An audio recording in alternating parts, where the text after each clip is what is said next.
বাংলাদেশের ইতিহাসে গুমের সূচনা করেছে আওয়ামী লীগ, এমন দাবি করেছেন প্রধান উপদেষ্টার প্রেস সচিব শফিকুল আলম।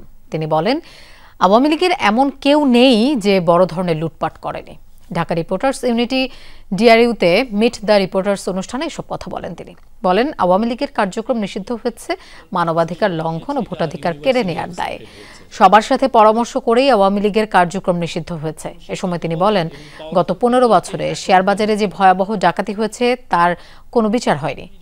এখন যেন শেয়ার বাজার ডাকাতের আখড়া না হয়, প্রতিটি বিনিয়োগকারীদের স্বার্থ সংরক্ষণ করতে হবে বলেও জানান প্রেস সচিব শফিকুল আলম। মনে হয় যে পুরো আমাদের সোসাইটি, আমাদের পলিটিক্যাল পার্টি এমন যেন ব্যবস্থা না হয় যে আমি এক ডাকাতকে সরিয়ে আর এক ডাকাতকে আনলাম। শেয়ার মার্কেটটা যাতে ডাকাতদের আড্ডাখানা না হয়, এটা আমাদের চিন্তা ভাবনা করতে হবে। আওয়ামী লীগের লোকরা কি করেছে, হাসিনা কি করেছে স্পষ্টভাবে বলেছে। এটা শুধু তো না, এর আগে তো গুম হয়েছে, খুন হয়েছে। তো এর ফলে কি জনগণ দেখতে চেয়েছিল যে আওয়ামী লীগের মধ্যে অনুশোচনা, তাদের মিনিমাম অনুশোচনা। এবং যারা এই আন্দোলন করছে, আমরা যারা ইন্টারিম গভর্নমেন্টে আছি, সবাইকে তারা বলছে জঙ্গি। আপনি কেন জঙ্গি বলছেন? যাতে আপনি আমাকে আবার ক্রস ফায়ারে দিতে পারেন।